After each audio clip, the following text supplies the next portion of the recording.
एक बार की बात है, अपनी दासी को घर के अलग अलग कामों में व्यस्त देखकर माता यशोदा ने स्वयं मक्खन मथने का काम अपने हाथ में ले लिया। मक्खन मथते हुए वे कृष्ण की बाल लीलाओं का गान करती और अपने पुत्र के बारे में सोचकर आनंदित होती। मित्रों, वीडियो पर अंत तक बने रहे और कहानी को गौर से सुनिएगा और चैनल को सब्सक्राइब कर लीजिएगा। तो चलिए कहानी को शुरू करते हैं। मथते समय उसकी साड़ी का छोर कसकर लिपटा हुआ था और अपने पुत्र के प्रति उसके अगाध प्रेम के कारण उसके स्तनों से स्वतः ही दूध टपक रहा था, जो दोनों हाथों से मथने के कारण हिल रहे थे। उसके हाथों की चूड़ियां और कंगन एक दूसरे को छूते ही खनक रहे थे और उसके झुमके और स्तन हिल रहे थे। उसके चेहरे पर पसीने की बूंदें थीं और उसके सिर पर पहनी हुई फूलों की माला इधर उधर बिखरी हुई थी। इस मनोरम दृश्य के समक्ष भगवान कृष्ण एक बालक के रूप में प्रकट हुए। उन्हें भूख लगी थी और अपनी माता के प्रेम के कारण वे चाहते थे कि वह मथना बंद कर दे। उन्होंने संकेत दिया कि उसका पहला काम उन्हें अपना स्तन चूसने देना है और फिर बाद में मक्खन मथना है। माता यशोदा ने अपने पुत्र को गोद में लिया और अपने स्तनों के निप्पल उनके मुख में डाल दिए। जब कृष्ण दूध पी रहे थे, तब वे अपने बालक के मुख की शोभा निहारते हुए मुस्कुरा रही थीं। अचानक चूल्हे पर रखा दूध उबलने लगा। दूध को गिरने से बचाने के लिए माता यशोदा ने तुरंत कृष्ण को एक ओर रख दिया और चूल्हे के पास चली गईं। अपनी माता द्वारा उस अवस्था में छोड़े जाने पर कृष्ण अत्यंत क्रोधित हो गए और उनके होंठ और आंखें क्रोध से लाल हो गईं। उन्होंने अपने दांत और होंठ भींच लिए और एक पत्थर का टुकड़ा उठाकर तुरंत मक्खन की मटकी तोड़ दी। उन्होंने उसमें से मक्खन निकाला और आंखों में झूठे आंसू भरकर एकांत स्थान पर मक्खन खाने लगे। इस बीच माता यशोदा उफनते हुए दूध के बर्तन को व्यवस्थित करके मथनी पर लौट आईं। उन्होंने वह टूटा हुआ बर्तन देखा जिसमें दही मथने के लिए रखा था। चूंकि उन्हें अपना पुत्र नहीं मिला, इसलिए उन्होंने निष्कर्ष निकाला कि टूटा हुआ बर्तन उनका ही काम है। वे मुस्कुराने लगीं और सोचने लगीं, बच्चा बहुत चतुर है। बर्तन तोड़ने के बाद दंड के भय से वह यहाँ से चला गया है।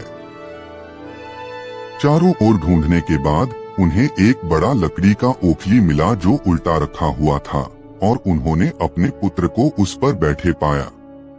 वह छत से झूले पर लटके मक्खन को उठा रहा था और उसे बंदरों को खिला रहा था।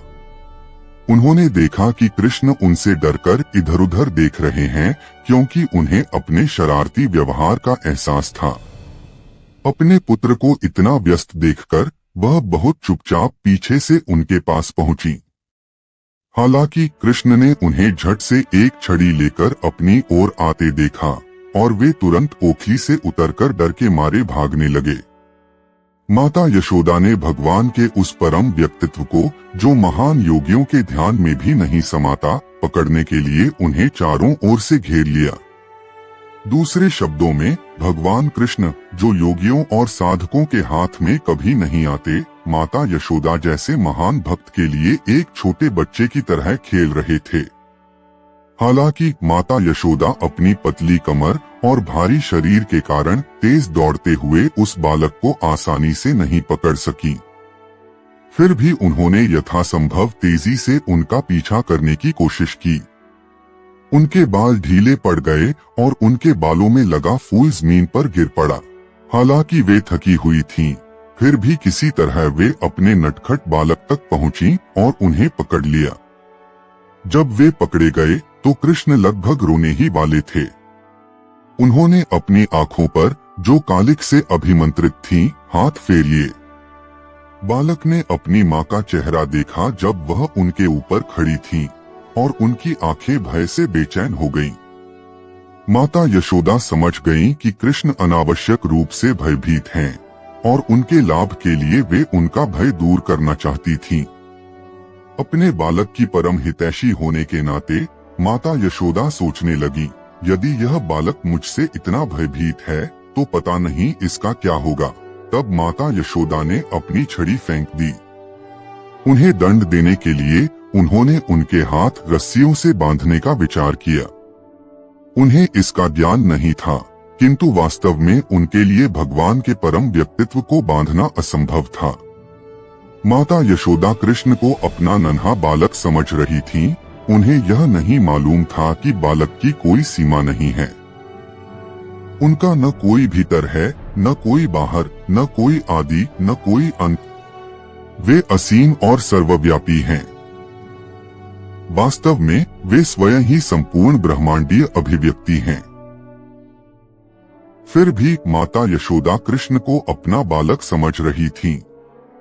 यद्यपि वे सभी इंद्रियों की पहुंच से परे हैं, फिर भी उन्होंने उन्हें एक लकड़ी के ओखली से बांधने का प्रयास किया। किंतु जब उन्होंने उन्हें बांधने का प्रयास किया तो उन्होंने पाया कि जिस रस्सी का वे उपयोग कर रही थीं, वह बहुत छोटी थी, 2 इंच। उसने घर से और रस्सियां इकट्ठी की और उसमें और रस्सियां डाल दी, लेकिन आखिर में उसे वही कमी मिली।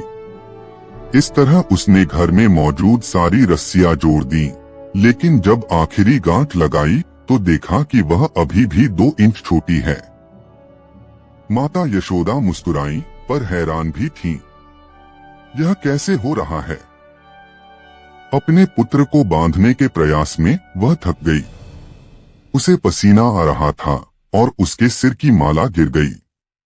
तब भगवान कृष्ण ने अपनी माता के कठिन परिश्रम की सराहना की और उन पर दया करते हुए वे रस्सियों से बंधने के लिए सहमत हो गए।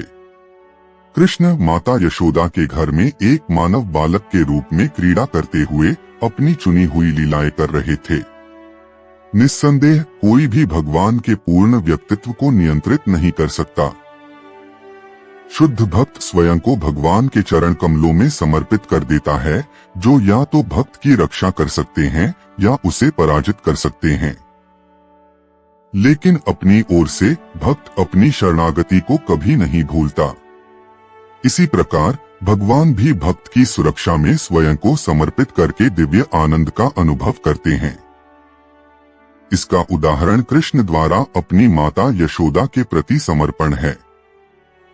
कृष्ण अपने भक्तों को सभी प्रकार की मुक्ति प्रदान करने वाले सर्वोच्च दाता हैं, लेकिन माता यशोदा को जो वरदान प्राप्त हुआ वह भगवान ब्रह्मा, भगवान शिव या भाग्य की देवी को भी कभी प्राप्त नहीं हुआ। भगवान जो यशोदा और नंद महाराज के पुत्र के रूप में जाने जाते हैं, योगियों और साधकों को कभी भी पूरी तरह से ज्ञात नहीं होते, किंतु वे अपने भक्तों के लिए सहज ही उपलब्ध हैं।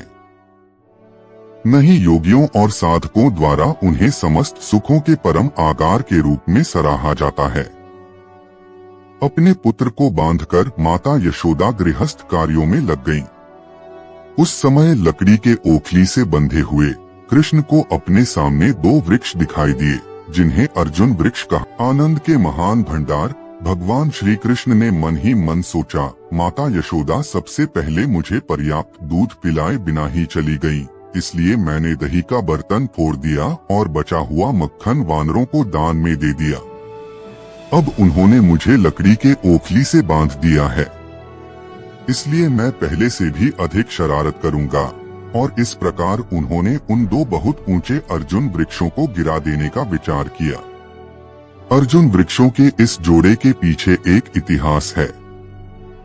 अपने पूर्व जन्मों में ये वृक्ष कुबेर के मानव पुत्रों के रूप में जन्मे थे और उनके नाम नलकुवर और मणिग्रीव थे। सौभाग्य से उन्हें भगवान के दर्शन हुए। अपने पूर्व जन्मों में उन्हें भगवान कृष्ण के दर्शन का सर्वोच्च वरदान प्राप्त करने के लिए महर्षि नारद ने श्राप दिया था। यह वरदान शाप उन्हें नशे के कारण, उनकी विस्मृति के कारण दिया गया था। यह कथा अगले अध्याय में वर्णित की जाएगी।